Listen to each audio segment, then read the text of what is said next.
Miércoles 19 de julio en Espíritu Canal, en el nombre del Padre, del Hijo y del Espíritu Santo. Amén.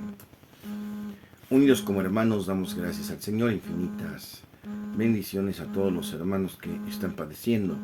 Que la fortaleza del Espíritu les dé siempre para adelante, para que puedan vencer las dificultades y todas las situaciones adversas que se están presentando. Para aquellos que viven con miedo, que viven con situaciones que les abruman, el Señor sabemos que es su carga ligera y nos da también la fortaleza de seguir adelante. Te pedimos, Señor, por todos los que están comenzando a nacer, están comenzando una vida nueva ya afuera del vientre de mamá, por aquellos pequeñitos que comienzan la vida a ver esta tierra. Dale, Señor, la fortaleza, la bendición de poder nacer y de sostenerse en su vida humana y cristiana. Bendícelos a todos en el nombre del Padre, del Hijo y del Espíritu Santo. Amén. Ya estamos aquí en Espíritu Canal. Gracias por acompañarnos.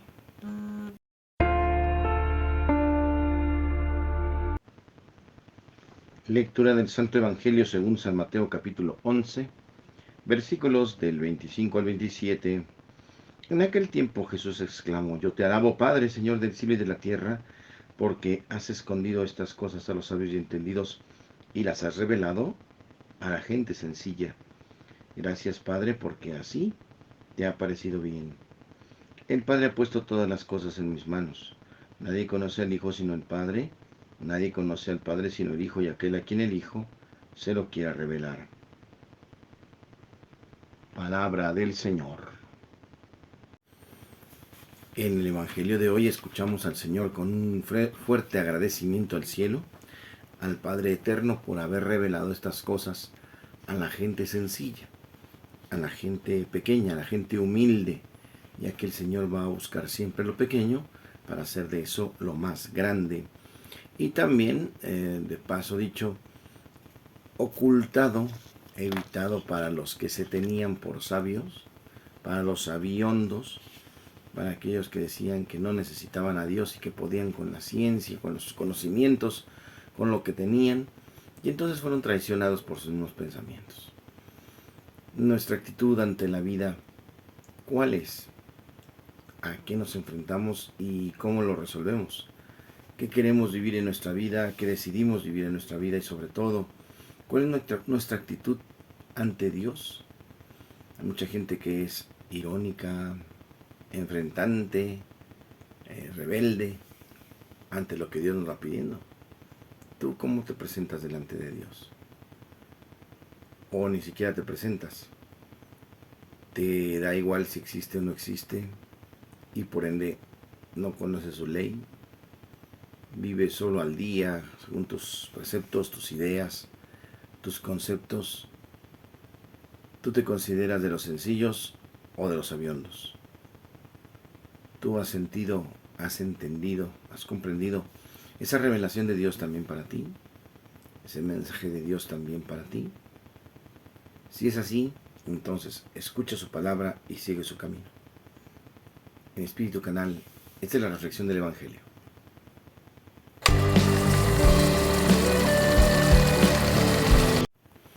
En el tema de hoy, el miedo.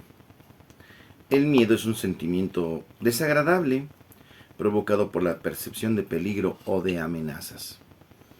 Es un sentimiento natural o un mecanismo de defensa que ayuda a ponernos en guardia, en alerta ante el peligro y ante una situación no prevista. Sin embargo, en sentido negativo, el miedo puede limitarnos e incluso puede de alguna manera paralizarnos, como congelarnos para tomar alguna decisión o llevar a cabo una acción.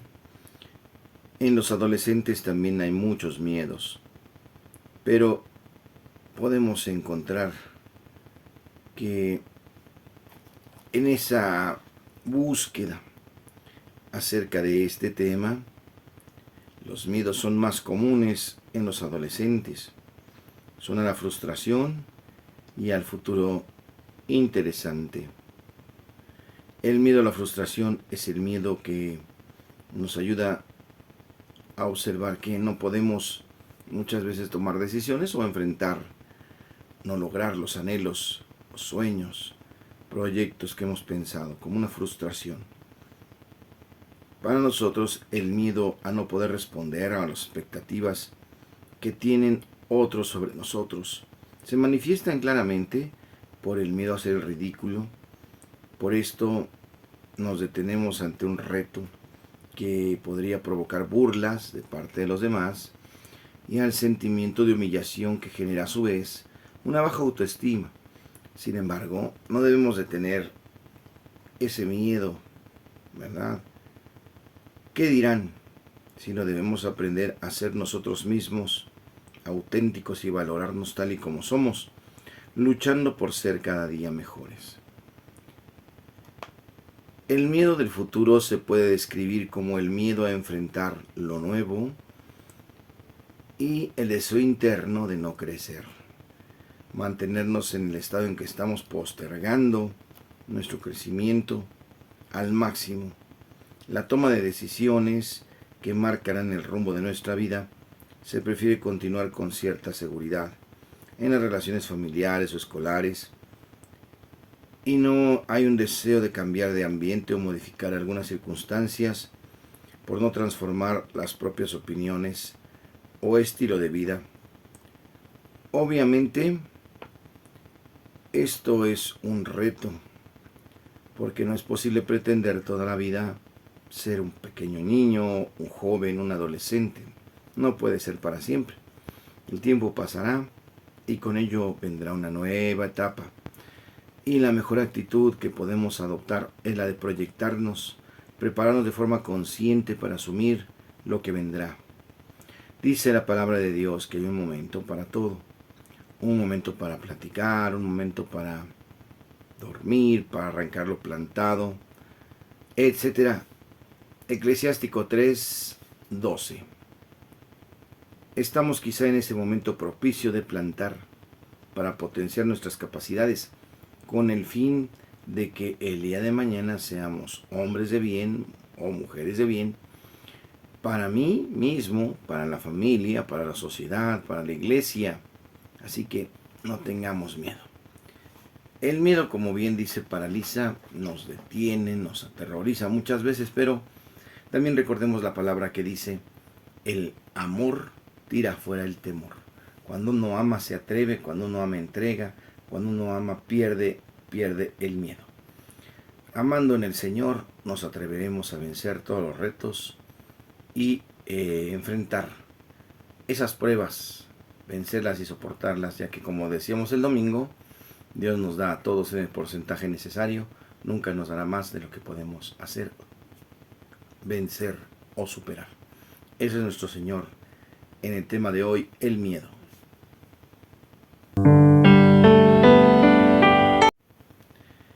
En Santos y Conversos hoy celebramos a San Símaco, Papa. En el martirologio romano, en Roma, en la Basílica de San Pedro, San Símaco, Papa, a quien los cismáticos amargaron durante largo tiempo la vida, y murió finalmente como un auténtico confesor de la fe en el año 514. El Liber Pontificalis afirma que San Símaco era hijo de un tal Fortunato, que nació en Cerdeña, recibió el bautismo en Roma, donde llegó a ser archidiácono del Papa Anastasio II, a quien sucedió en el pontificado en el año 490. Pero el día mismo de la elección de San Símaco, una minoría del clero que simpatizaba con Bizancio se reunió en la Santa Misa la Mayor y eligió Papa a Lorenzo, arcipreste de Santa Práxedes. En la empresa les ayudó con dinero un senador llamado Festo, a quien Atanasio, el emperador de Constantinopla, que debía proteger más tarde a los monofisistas, había pagado para que procurase que el nuevo papa confirmase el documento imperial conocido con el nombre de Nenoticón de Zenón, condenado por su predecesor.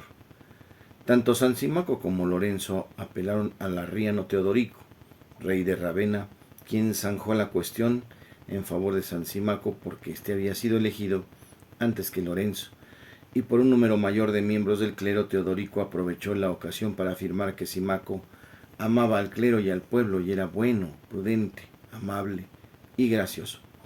Sin embargo, la sentencia de Teodorico no puso fin a las dificultades que habían de perturbar la primera mitad del pontificado de San Símaco. El nombre del santo no figura en los martirologios más antiguos y apenas sabemos algo poco de su vida.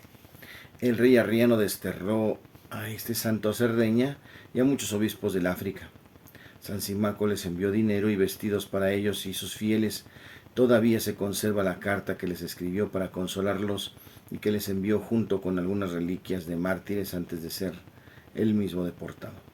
San Simaco fundó 3 posadas para los pobres, socorrió a las víctimas de las incursiones de los bárbaros en el norte de Italia, rescató a numerosos cautivos y también decoró o restauró varias iglesias de Roma, construyó las basílicas de San Andrés, de San Pancracio, extramuros, y de Santa Inés en la Vía Aurelia.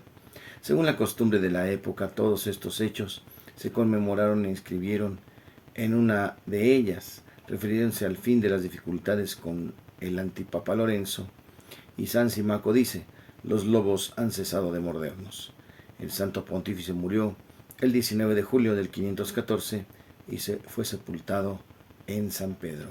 En Santos y Conversos, San Simaco, Papa.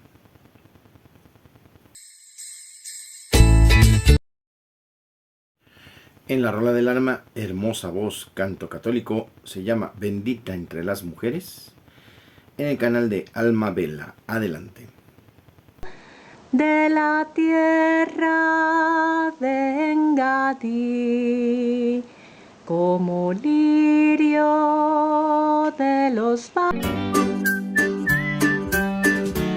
En el chiste, doctor, tengo un hueso afuera. Y le dice el doctor: hágalo pasar también. Señor Jesús. Curiosidades de la Iglesia Católica. El exilio. Las caídas sucesivas de Samaria y Jerusalén fueron un duro golpe para la fe de Israel, que se sentía seguro debido a las promesas divinas. Al caer Jerusalén, los judíos quedaron pobres, desorganizados, sin atención religiosa. Se mezclaron con colonos extranjeros. Muchos huyeron a Transjordania o Egipto, donde formaron colonias que dieron origen a la diáspora o dispersión judía. Los miles de personas de lo más selecto de Judá que fueron exiliados a Babilonia se establecieron por familias en aldeas y ciudades formando parte de la diáspora. Los israelitas lograron sobrevivir a la gran crisis política y religiosa del exilio gracias a los sacerdotes y profetas, entre ellos Ezequiel y el segundo Isaías, quienes los sostuvieron e impulsaron en una obra de restauración. Y al reflexionar sobre el pasado, explicaron la catástrofe en términos de responsabilidad nacional y encontraron en su tradición novedosa unas perspectivas de esperanza y continuidad, y con ello montaron las bases de una nueva identidad más religiosa que política, en la que cobró importancia la circuncisión y también, por supuesto, el sábado, la observancia de la ley y la inquebrantable afirmación de Yahvé como único Dios. La comunidad judía post-exílica. En menos de 50 años la situación internacional cambió por completo. En el 539 a.C., Ciro, rey de los persas, conquistó Babilonia y permitió a los exiliados regresar a su tierra y reconstruir el templo. Por su labor reconstructora no fue fácil, pero faltaban medios económicos y los habitantes locales y pueblos vecinos eran hostiles y estaban sometidos al imperio persa. En curiosidades de la Iglesia Católica.